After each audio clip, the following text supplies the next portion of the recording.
இந்த மாநில சுயாட்சின்னு எடுத்துட்டு வருது அப்படிங்கறத ஒரு பிரிவினைவாதம் அப்படின்னு எதுங்க பிரிவினைவாதம்? இந்தியாங்கிறது முதல்ல உருவாக்கப்பட்டதா இல்ல உருவானதா?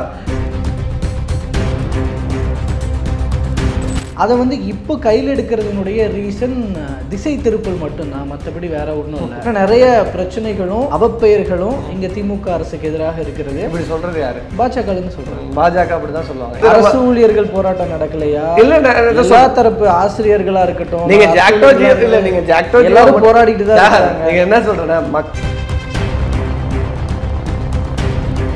தனி மாநில தனிநாடு கோரிக்கை எப்படிங்க தனிநாடு கோரிக்கைக்கு இதெல்லாம் ஒன்று சேர்ந்து தானே ஆரம்பிக்கிற மாநில உரிமை தனிநாடு கொடுன்னு நான் கேட்கறதா? இல்ல அப்படி தனிநாடு கொடுன்னு வைக்கிறாங்கன்ற அறிவில்லாதவங்க பேசுவாங்க. தனிநாடு கொடுங்கிறதும் தனிநாடு கொடுங்கறத நான் ஏன் போய் ஓன்ட்ட கேட்கணும்? நான் தனியா நின்று போராடிட்டு போயிடலாமே. ஏன் திமுக காரர்கள் இல்ல முக்கியமாக அமைச்சர்கள் ஏன் இதெல்லாம் ஒரு கான்சியஸ்னஸா இருக்க மாட்டேங்கிறாங்க? பேசும்போது நானும் சொல்றேன், அவர் மன்னிப்பு கேட்டுட்டார், அவருடைய பதவியும் பறிக்கப்பட்டிருக்கு. அதனால ஒரு அரசு அது யாரா இருந்தாலும் பார்க்கல. ஏன்னா இந்த ஆக்ஷன்ஸ்லாம் முன்கூட்டியே எடுத்திருக்கணும். அவர் ஓசின்னு பேச ஆரம்பிச்சதாக இருக்கட்டும், இந்த மாதிரி பேச்சு நடக்கும் பேச்சு கண்ட்ரோல் பண்ணிருக்கணும். அதே இடி தான் ஆக்ஷன்ஸ்லாம் எடுக்கிறாங்க, ரைடு வர்றாங்க, பரபரப்பா பேசப்படுது. சம்பந்தப்பட்ட அமைச்சர்கள் டெல்லி போயிட்டு வந்துடுறாங்க, அதுக்கப்புறம் சைலண்ட் ஆயிடுது. என்ன திமுக பாஜகக்குள்ள ஒரு யாரு ஆதாரத்தை எடுத்து காட்டுங்க, யாரை போய் சந்திச்சு என்ன பண்ணியிருக்காங்க. இடி டெல்லி போயிட்டு வந்தா எல்லாம் சரியா இருந்தா என்ன கதை? அப்புறம் டெல்லிக்கு போலாம் கேட்பாங்க. அதான் சொல்றேன், தமிழ்நாட்டில் பாஜக ஆள் இல்லையா? டெல்லியில தான் எல்லா பாஜக ஆட்களும் இருக்கிறாங்களா? என்னங்க இது? அதனால இங்கே சந்திப்புகள்லாம் நடக்குதா? அப்போ வேலை வேண்டுமா? ப்ளூ ஓஷன் இருக்கிறது. 10th 12th டிப்ளமோ டிகிரி படித்தவர்களுக்கு உணவு, தங்குமிடம், இஎஸ்ஐ, பிஎஃப் இன்சூரன்ஸ் உள்ளிட்ட சலுகைகளுடன் அனுபவத்திற்கேற்ற நல்ல சம்பளம் 15,000 முதல் 30,000 வரை. பெண்களுக்கு முன்னுரிமை. 2,000க்கும் மேற்பட்ட வேலை வாய்ப்புகள் உள்ளன. இப்போதே தொடர்பு கொள்ளுங்கள். Blue ocean.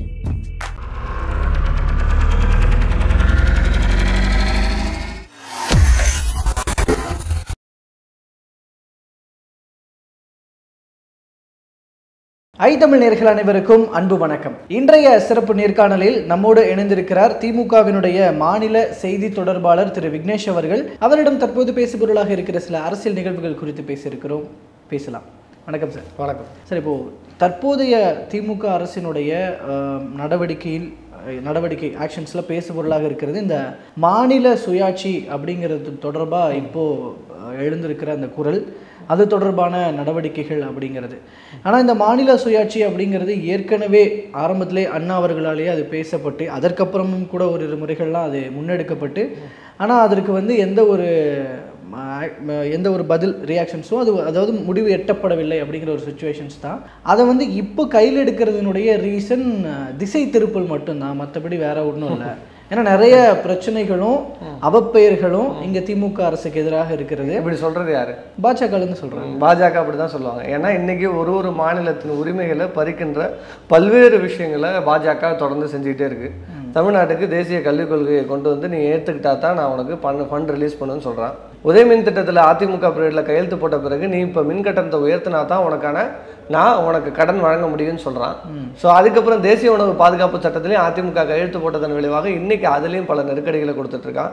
இப்போ லிமிட்டேஷன் தொகுதி மறுவரைங்கிற பேரில் தென் மாநிலங்களுக்கான பிரதிநிதித்துவத்தை குறைக்கிற முயற்சி. அதுக்கு அடுத்தது இப்போ வகுப்பு போர்டில் அமெண்ட்மெண்ட்டை சேஞ்சு கிட்டத்தட்ட 115 அமெண்ட்மெண்ட் இன்றைக்கி சேஞ்ச் பண்ணியிருக்காங்க வகுப்பில். ஸோ இது எல்லாமும் வந்து நல்ல விஷயங்களா? அப்போ எல்லாமே மாநிலத்தின் உரிமைகளை பறிக்கிறது. வகுப்பு போர்டு என்ன பண்ணுது? மாநிலத்தில் இருக்கிற வகுப்பு போர்டு எல்லாத்தையும் நான் சென்ட்ரலைஸ்டு பண்ணுறேங்கிறான். வகுப்பில் இருக்கிற சொத்துக்களை நிர்வகிக்கிறதே நேரடியாக கலெக்டர் கண்ட்ரோலுக்கு எடுத்துகிட்டு போவாங்கிறான். வகுப்பில் இருக்கிற சொத்துக்களை வந்து நீங்கள் வந்து 6 மாதத்துக்கு ஒரு தடவை ஆடிட் பண்ணுங்கிறான். அது மட்டும் இல்லாமல் வகுப்பில் இருக்கிற மெம்பர்ஸ் எப்படின்னா நான் முஸ்லீம் இல்லாத இஸ்லாமியர் இல்லாத நபர்களையும் நான் மெம்பராக ஆக்குவேங்கிறான். இன்னொன்று 5 ஆண்டுகள் நீ இஸ்லாமியராக இருந்தால் தான் வகுப்புக்கு தானம் செய்யணுங்கிறான். இந்த மாதிரி எண்ணற்ற பல விஷயங்கள் அந்த வகுப்பு அமெண்ட்மெண்ட்டில் இருக்குது. ஸோ இது எல்லாமும் வந்து நம்ம கேட்டுக்கிட்டு அமைதியாக ஒரு மாநில அரசு எப்படி இருக்க முடியும்? அப்போ டீலிமிட்டேஷனுக்கு என்ன பண்ணுறோம்? எல்லா மாநிலங்களும் தென் மாநிலங்களில் உள்ள முதல்வர்கள் எல்லாரையும் அழைக்கிறோம், பேச்சுவார்த்தை நடத்துகிறோம், ஒரு சுமூக ஒரு ஒத்திசைவு நடக்கும். நீங்கள் சொல்கிற இந்த டீலிமிட்டேஷன் டீலிமிட்டேஷன் வக்ஃபு இதுக்கெல்லாமே இப்போ எதிர்ப்பு வர மாதிரி ஒரு எக்ஸாம்பிளாக இப்போ வக்ஃபு சொன்னீங்க, எக்ஸாம்பிளாக முத்தலாக் தடை சட்டம் வரும்போது இது மாதிரியான எதிர்ப்புகள்லாம் வந்தது, எங்களுடைய மத நம்பிக்கையில் கை வைக்கிறீங்கன்னு வந்தது. ஆனால் இப்போ பாருங்க இஸ்லாமிய பெண்கள் இதனால பயன்பெற்று இருக்கிறார்கள். அதுபோல தான் இந்த வக்ஃபு திருத்த சட்டத்தின் மூலமாக நன்மைகள் இருக்கிறது. அதை பிஜேபி சொல்லுது. இன்னைக்கு தமிழ்நாடு முழுவதும் இருக்கிற, நான் போன வாரம் ஜமாத்துல் சார்பாக நடந்த ஒரு மாவட்டங்களில் நடந்த கூட்டங்களை போல மயிலாடுதுறை என்னுடைய மாவட்டத்தில் நடந்த கூட்டத்தில் நான் கலந்து கொண்டு பேசினேன். கிட்டத்தட்ட 5000க்கும் மேற்பட்ட இஸ்லாமிய சகோதர சகோதரிகள் களத்தில் நின்று போராடிட்டு இருக்காங்க இந்த விஷயத்திற்காக. அப்போ இதெல்லாம் ஏதாவது ஒரு கட்சி தூண்டி விட்டு இஸ்லாமியர்கள் களத்தில் நின்று போராடுறாங்களா? இப்போ அவங்களோட உரிமையை நீங்கள் பறிக்கிறீங்க. இங்கே அதற்கு ஒரு காரணம் சொல்றீங்க, இஸ்லாமியர்கள் இந்துக்களை விட அதிக சொத்துக்கள், அதாவது இந்திய நாட்டின் ரயில்வே துறையை விட அதிகமான சொத்துக்கள் வகுப்பு போர்டில் இருக்குன்னு ஒரு இஸ்லாமியர்களுக்கும் இந்துக்களுக்கும் இடையிலான பிரிவினவாத ஒரு விஷயத்தை தூண்டி விடுறீங்க. அப்படியான விஷயங்கள் எதுவுமே இல்லாத பொழுது அப்போ ஒரு கலவரத்தை செய்தே நீங்கள் ஆட்சியை பிடிக்கிற கும்பல் தானே உங்களோட ஆட்சி, அப்படி தானே உங்களோட கடந்த கால வரலாறு. அப்போ என்ன பண்ணுவான் பாஜக? இந்த விஷயத்தை தான் சொல்லுவோம். இப்போ இது தேவையில்லை. அப்போ ஒரு மாநில உரிமை பறிக்கப்படும் போதும் இந்த மாநில சுயாட்சிங்கிறது தேவைப்படுது. அன்னைக்கு காங்கிரஸ் இதே விஷயத்தை செய்த போது திராவிட முன்னேற்ற கழகத்தில் எங்களது தமிழக முதல்வராக இருந்த முத்தமிழஞ்சர் டாக்டர் கலைஞர் அவர்கள் 1974 சட்டமன்றத்தில் தீர்மானம் ஏற்றினார். தீர்மானம் ஏற்றினது மட்டும் இல்லாமல் நேரடியாக இந்திரா காந்தி அவர்களுக்கு அனுப்பிய பிறகு அதாவது இந்தியா முழுவதும், தமிழ்நாட்டில் சென்னையில், ஆந்திராவில் குண்டூரில், காஷ்மீரில் என பல்வேறு இடங்களில் இதற்கான ஆர்ப்பாட்டங்கள், கொல்கத்தாவில் மாநில சுயாட்சி மாநாடுகளை நடத்தினார். அப்போ ஏன் ஒரு முதல்வர் இவர்பாட்டியே உட்கார்ந்துருக்கலாம்ல? ஏன் எல்லா இடங்களிலும் போய் இந்த மாநில சுயாட்சி உரிமையின் முக்கியத்துவத்தை பேசணும், அதற்கான மாநாடு நடத்தணும்? அப்போ அன்னைக்கு இருந்த காங்கிரஸ் அரசு உங்களுக்கே தெரியும் எமர்ஜென்சியில் என்ன பண்ணாங்க, அந்த ரூல்ஸை எப்படி பிரேக் பண்ணாங்க, எந்த 1974 கொண்டு வந்த இந்த கமிஷனில் என்ன சொல்லியிருந்தாங்களோ அதே சட்ட விதியை, எதை நீக்கணும் என்று திராவிட முன்னேற்ற கழக அரசு கோட் பண்ணியிருந்ததோ அதே சட்ட விதியை பயன்படுத்தி ஆட்சியை டிசால்வ் பண்ணாங்க. அப்போ காங்கிரஸ் இருந்த போதும் மாநில சுயாட்சிக்காக திமுக தொடர்ந்து போராடி இருக்கிறது. இப்பொழுது மீண்டும் அதற்கான தேவை வந்திருக்கிறது. மூன்றாவது முறையாக ஆட்சி பொறுப்பேற்றதிலிருந்து தொடர்ந்து மாநிலங்களின் உரிமைகளை நசுக்கிற வேலையை பாரதிய ஜனதா செய்கிறது. அதை ஆளுநர்களை வைத்து, இப்போ ஆளுநர் என்ன நடந்தது? ஆளுநர் நாங்கள் கையெழுத்து போட்டு 2 தடவை தீர்மானம் ஏற்றி கொடுத்தாலும் அவர் தூக்கி கிடப்பில் போடுறாரு. நான் அதை பற்றி பேசலைன்னா நெக்லெக்ட் பண்ணிட்டேன்னு அர்த்தங்கிறாரு. அப்போ இதெல்லாம் அதிகாரமே இல்லைன்னு இன்னைக்கு உச்சநீதிமன்றம் தலையில் கொட்டு வச்ச பிறகு பாஜக அமைதியாக இருக்கா? இல்லையே. இன்னும் ஆளுநர் அதற்கடுத்தும் அதான் பேசிக்கொண்டிருக்கிறார். அப்போ இந்த தீர்ப்பு என்ன? இந்தியாவுக்கான தீர்ப்பு. தமிழ்நாடு அரசு ஆளுநருக்கு எதிராக ஒரு உச்சநீதிமன்றத்தில் போராடி இன்னைக்கு ஒரு உரிமையை பெற்றிருக்கு. இது இந்தியாவுக்கான தீர்ப்பு. இது மற்ற மாநிலங்களிலும் இது முன்னுதாரணமாக எடுத்துக்கொள்ளப்படும். கொல்கத்தாவில் இதே பிரச்சனை இருக்கு ஆளுநர்களுக்கு, கேரளாவில் இதே பிரச்சனை இருக்கு. ஆளுநர்களை வைத்து பாஜக என்ன செய்கிறதுங்க? அப்போ இந்த உரிமைகள்லாம் பறிக்கப்படுது. இந்த உரிமைகள்லாம் நீ நசுக்கிற, அப்போ இந்த மாநில சுயாட்சி தேவைப்படுது. அதனால மாநில சுயாட்சி பற்றி பேச வேண்டியது இருக்கு, அதுக்கான தீர்மானம் கொண்டு வர வேண்டியது இருக்கு. இல்லை அதான் இந்த வரிசையில் இன்னும் நிறைய பிரச்சனைகள் இருக்கின்ற வரிசையில் இப்போ இந்த நீட்டையும் மேற்கோள் காட்டுறாங்க. ஆமாம். இப்போ நீட் பிரச்சனையில் சொல்யூஷன் இதுதான் தெரிஞ்சு போச்சு, பண்ண முடியாதுன்றது தெரிஞ்சு போச்சு. ஏன் பண்ண முடியாது? இல்ல உச்சநீதிமன்றம் சுப்ரீம் கோர்ட் போலாம்ன்ற, அதான் இப்ப சொல்றேன். இப்ப கொண்டு வந்த உச்சநீதிமன்றம் இதே தீர்ப்பின் மேற்கோள் காட்டி நீட்டுக்கும் விலக்கு பெற முடியும். அதற்கான ஆணைக்கு தான் நேரடியா போயிட்டு இருக்காங்க இப்ப. ஏன்னா இது ஆளுநர் தடுத்து நிறுத்துவதற்கான அதிகாரம், இதை ஜனாதிபதிக்கு அனுப்புவதற்கான அதிகாரம் ஆளுநர்கிட்ட இல்லை. அதுவும் உச்சநீதிமன்ற தீர்ப்பின் வாயிலாகவே இப்போ வருது. இப்போ அதற்கான சட்ட போராட்டம் இப்போ இந்த கேஸை மேற்கோள் காட்டி தான் இப்போ அதற்கும் போக போகிறாங்க. அதிகாரமே இல்லைன்னு சொல்ல முடியாது. ஏன்னா கன்கரண்ட் லிஸ்ட்டில் இருக்குது கல்வி, ஒன்றிய பட்டியலில் இல்லை. நீங்கள் ஒன்றிய பட்டியலில் இருந்தால் நான் எடுக்கிறதா முடிவுன்னு சொல்லிட்டு போயிடலாம். ஆனால் இங்கே இருக்கிறது கன்கரண்ட், மாநிலமும் முடிவு செய்கிற அதிகாரத்தில் இருக்குது. அதனால் இதை செய்யவே முடியாதுன்னு யாராலையும் பேச முடியாது. சட்டத்தின் வாயிலாக அந்த உரிமையும் திராவிட முன்னேற்ற கழகம் பெறும். அதுக்கு சட்ட போராட்டம் நடத்துகிறோம். ஆனால் இந்த மாநில சுயாட்சின்னு எடுத்துட்டு வருது அப்படிங்கிறத ஒரு பிரிவினைவாதம் அப்படின்னு ஏற்கனவே பிரிவினைவாதம். இந்தியாங்கிறது முதல்ல உருவாக்கப்பட்டதா இல்லை உருவானதா இல்லை இந்தியாங்கிற அமைப்பு ஏற்கனவே இருந்ததா? மாநிலங்கள் சேர்ந்த கூட்டமைப்பு தான் இந்தியா. நான் இந்தியாவுக்குள்ள இருந்தேன்னா, ஏன்னா இந்த மாநில சுயாட்சி அப்படின்னு கேட்கறது ஒரு தனி மாநில தனிநாடு கோரிக்கை எப்படிங்க தனிநாடு கோரிக்கை ஒன்று சேர்ந்துதானே ஆரம்பிக்கிற மாநில உரிமை தனிநாடு கொடுன்னு நான் கேட்கறதா? இல்ல அப்படி தனிநாடு கொடுதான் வைக்கிறாங்கன்ற அறிவில்லாதவங்க பேசுவாங்க. தனிநாடு கொடுங்கிறதும் தனிநாடு கொடுங்கறத நான் ஏன் போய் ஓன்ட்ட கேட்கணும்? நான் தனியா நின்று போராடிட்டு போயிடலாமே. ஓன்ட்ட கேட்க வேண்டிய அவசியம் இல்லையே. உரிமைகளுக்காக உச்சநீதிமன்றம் சென்று இங்க இருக்கிற மாநில உரிமை ஏற்கனவே குறிப்பிடப்பட்டது, சட்டத்தில் வரையறுக்கப்பட்டிருக்கிற அடிப்படையில் தான் இங்க போய் கேட்டுட்டு இருக்கோம். புதுசா சட்டம் ஏற்றுங்கிற கேட்கல. நீ மாநிலத்துக்கென்ற உரிமைகளை பறிக்கிற போது, மாநிலத்துக்குள்ள நசுக்கிற போது, நான் என்ன சொல்றேன், தேசிய கல்விக் கொள்கை ஏத்தாதான் நான் வந்து உனக்கு பணம் கொடுப்பாங்கிற ஒரு ஒன்றிய அரசு பேசுறதுக்கான அதிகாரம் எங்க இருக்கு? இல்ல கல்வி பொதுப்பட்டியலில் தானே இருக்கு. அப்ப எப்படி ஒரு அரசு இந்த விஷயத்தை பேசும்? அதற்கு எதிராக போராட வேண்டிய கடமை இருக்கு. அதனால உச்சநீதிமன்றம் போறோம். இல்ல நீங்க கொடுக்க முடியாதுன்னு சொன்னா நான் உன்னை விட்டு வெளில போறேன்னு அந்த ஸ்டேட்மெண்ட் சொல்றோம். அப்படி இல்லையா? எது பிரிவினைவாதம்? அது பிரிவினைவாதமே கிடையாது. இது ஒரு மாநிலத்தின் உரிமைக்கு போராடி பெறுகிறது.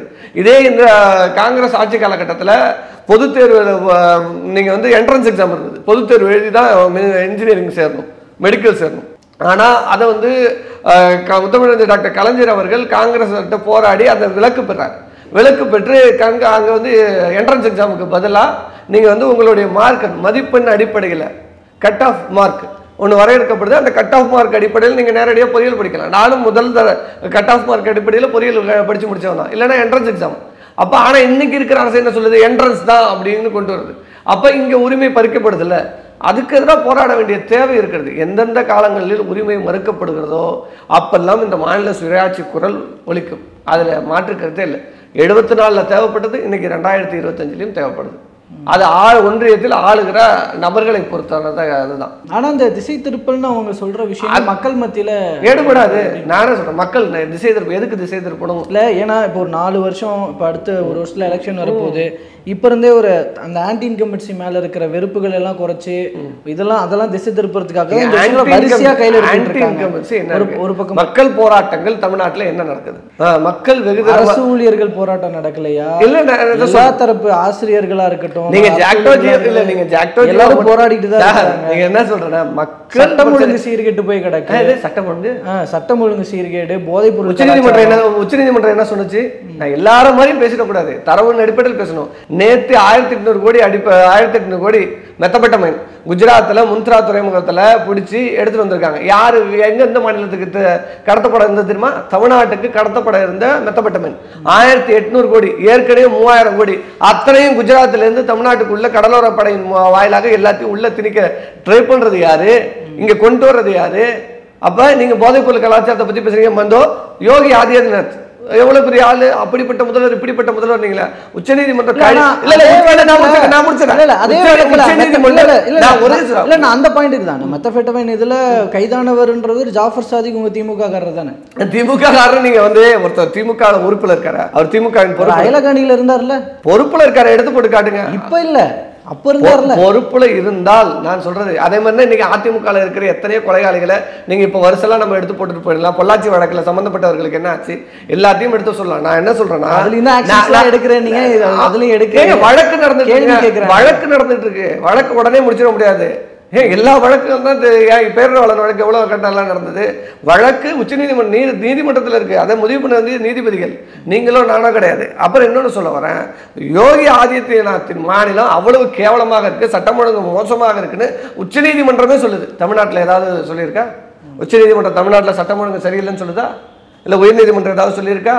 சரி, இந்தியாவிலேயே தமிழ்நாட்டில் தான் பெண்கள், அதுவும் குறிப்பாக சென்னை போன்ற மாநிலங்களில் சுதந்திரமாக நடமாட முடிகிறது அப்படிங்கிற வழக்குல உயர் நீதிமன்றம் சொல்லியிருக்கு. அதாவது இந்த கள்ளச்சாராய வழக்கு வரும் பொழுது கண்டிப்பாக இதெல்லாம் வந்து காவலர்களுக்கு காவலர்களுக்கு இல்ல காவலர்களுக்கு தெரியாமல், காவல்துறைக்கு தெரியாமல் இது நடக்கிறது அப்படிங்கறத எங்களால ஏற்றுக்கொள்ள முடியாதுன்னு சொல்லியிருக்காங்க. நான் தான் சொல்றேங்க, பக்கத்துல இருக்கிற பாண்டிச்சேரியில இருந்து தான் அவ்வளவு விஷயங்கள் நடக்குது. இப்பயும் நான் சொல்றேன், குஜராத்ல இருந்து உள்ள கொண்டு வர்றது யாருன்னு தான் நான் இப்ப தெளிவா சொல்றேன். யார் கட்டுப்பாட்டுல கடற்படை கொண்டு வந்ததை புடிச்சிட்டீங்க? சரி, கடற்படை யார் கட்டுப்பாட்டுல இருக்கு? இப்ப கொண்டு வந்ததை புடிச்சிட்டீங்க, தடுத்தது, அதை வந்து இப்ப பெருமையா சொல்றீங்க. ஓகே, அக்செப்டட், அது அங்க இருந்து வர்றது அக்செப்டட், நீங்க சொல்றது கரெக்ட் தான். அப்ப இதுக்கு முன்னாடி இங்க போதை கலாச்சாரம் பெருகி இருக்கு அப்படின்னா அப்ப அதெல்லாம் நீங்க உள்ள விட்டுட்டீங்க, தடுக்க தவறிட்டீங்கன்ற ஒரு. நான் திருப்பி சொல்றேன், மாநில அரசின் கட்டுப்பாட்டில் உள்ள காவல்துறையை கொண்டு எவ்வளவு தூரம் இதெல்லாம் கட்டுப்படுத்த முடியுமோ அவ்வளவு தூரம் பண்றோம். நீங்க இங்க இருக்கிற மத்தியில இருக்கிற கடற்படை என்ன பண்ணுது? துறைமுகங்கள் வாயிலாகத்தானே இது எத்தனையும் இப்போ அப்பட்டமா தெரியுது. துறைமுகங்கள் வாயிலாக தான் நடக்குதுன்னு. அப்ப துறைமுகங்கள் யார் கண்ட்ரோல்ல இருக்கு? நீங்க துறைமுகங்கள் எல்லாம் தனியார் மயமாக்கி விட்டுட்டு நீங்க எதை வந்து தடுத்து நிறுத்த முடியும்? ஒரு மாநில அரசு எப்படி உள்ள கொண்டு வரதை நிறுத்த முடியுது? அப்ப இது எல்லாத்தையும் தொடர்ந்து ஒன்றிய பாஜக அரசு வேடிக்கை பார்த்துட்டு தானே இருக்கு. நீங்கள் என்ன பண்ணிட்டு இருக்கீங்க அதான் கேட்குறேன். சட்டம் ஒழுங்கு சீர்கட்டுனா மக்கள் திரள் போராட்டங்கள் நடக்கணுங்க. மக்கள் தூத்துக்குடி போகிற ஸ்டெர்லைட்டுக்கு எதிராக நடந்த போராட்டம் மாதிரி நடந்ததா, இல்லை பல்வேறு விஷயங்கள் நீங்கள் அதிமுக ஆட்சி காலகட்டத்தில் நடந்த விஷயங்கள்லாம் பாருங்கள். அப்போ அதுதாங்க மக்கள் போராட்டம். மக்கள் கொதிப்பில் இருக்காங்க, ஆன்டி இன்கம்பன்சி இருக்குன்னு சொல்லலாம். இன்னைக்கு ஆன்டி இன்கம்பன்சினா இந்த தேர்தலில் எப்படி வின் பண்ண முடிச்சது? ஆன்டி இன்கம்பன்சி 3 ஆண்டுகள் கழித்து தாங்க நாடாளுமன்ற தேர்தல் வந்தது. ஆன்டி இன்கம்பன்சி இருந்தால் எப்படி 40 இடங்கள்லையும் திராவிட முன்னேற்ற கழக கூட்டணி வெற்றி பெற முடியுது? அதனால இவர்கள் பேசுகிற பேச்செல்லாம் சொல்றேன், பாஜக பேசுகிற பேச்செல்லாம் மக்கள்கிட்ட அந்த கட்சி நான் என்ன சொல்றேன், அந்த கட்சிக்கு தமிழ்நாட்டில் பிரதிநிதித்துவம் இருக்கா இல்லையா அப்படிங்கிறது மக்கள் வருகிற சட்டமன்ற தேர்தலில் காட்ட தான் போறாங்க. ஏன் போய் சண்டை வந்துட்டு இப்போ அதிமுகவோட போய் நிற்கிறாங்க? என்ன நடக்க போகுது, அதிமுகவுக்கு என்ன நடக்க போகுதுங்கிறது எல்லாருக்குமே தெரியும். நீங்கள் அதை மக்கள் தீர்ப்பளிப்பாங்க. நீங்களும் நானும் உட்காந்து பேசி முடிவு பண்ணுற விஷயம் இல்லை. மக்களுக்கு தெரியும் யாரை கொண்டு வரணும், யாரை கொண்டு வரக்கூடாது, மக்களின் மனநிலை என்ன, எந்த அரசு நமக்கான விஷயங்களை செஞ்சு கொடுத்துருக்குன்னு.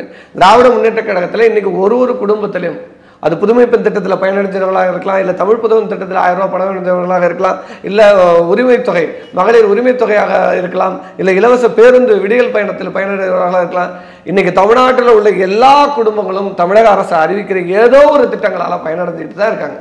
அதை நீங்கள் கீழே போய் கிரவுண்டில் வில்லேஜ் லெவலில் இறங்கி விசாரிக்கும் போது அவர்கள் சொல்லுவார்கள். அதனால் மக்கள் இந்த ஆட்சியை ஏற்றுக்கொண்டிருக்கிறாங்க. வருகிற சட்டமன்ற தேர்தலில் மக்கள் யார் பக்கம் அப்படிங்கிறத மக்கள் தீர்ப்பளிப்பார்கள். அதனால் பொறுத்திருந்து பார்ப்போம் அதை.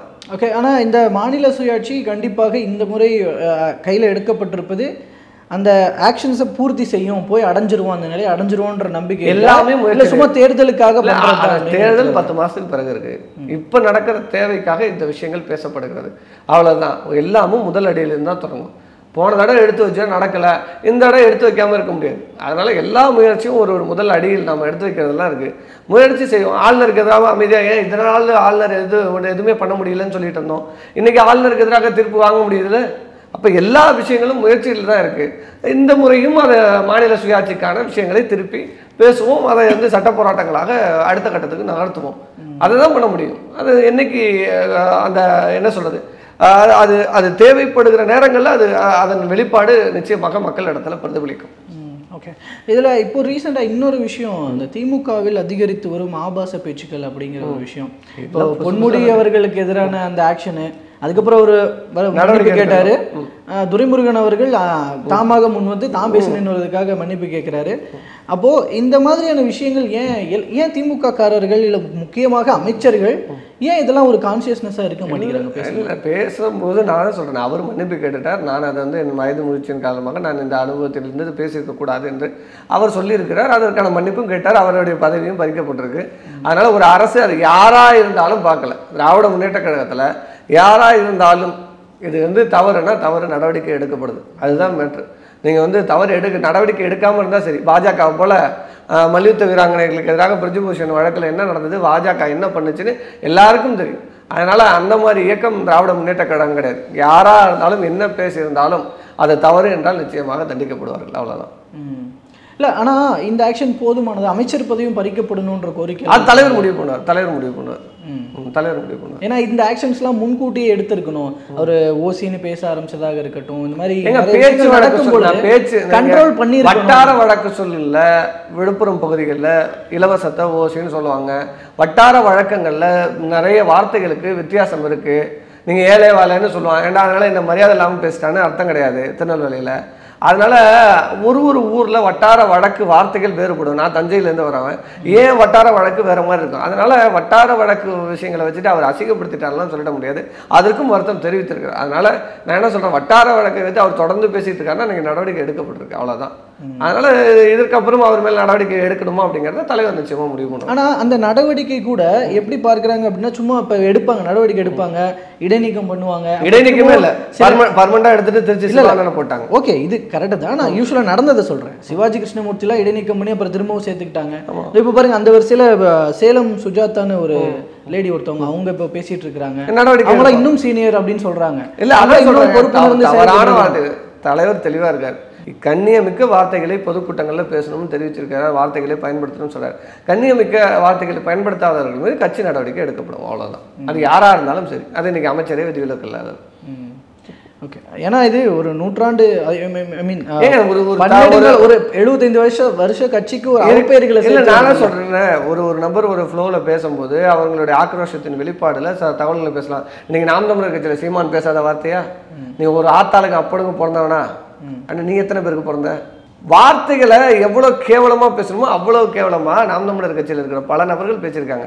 அதெல்லாம் இங்கே பேச போறலாம். நம்ம பேசணும்னா அதை வந்து டாபிக் இதை விட மோசம் இல்லை. நான் சொல்கிறேங்க, நான் சொல்கிறேன்னா அதெல்லாம் பேசியிருக்கிறார்கள். இன்றைக்கு இருக்கிற திராவிட முன்னேற்ற கழகத்தில் இந்த மாதிரி எந்த வார்த்தைகளை பேசினாலும் நடவடிக்கை. அதுதான் நீங்கள் இன்றைக்கி பார்த்துருக்கீங்க, அமைச்சர் வரைக்கும் இந்த நடவடிக்கை இருக்குது. ஏன்னா இந்த திசை திருப்பல்கள்லாம் சொல்கிறாங்க இல்லைங்களா, அது வந்து ரீசெண்ட்லி இந்த ரைடுகள் நடக்கிறது, இன்னும் சொல்ல போனால் இன்னும் தொடர் ரைடுகள்லாம் இருக்கும்.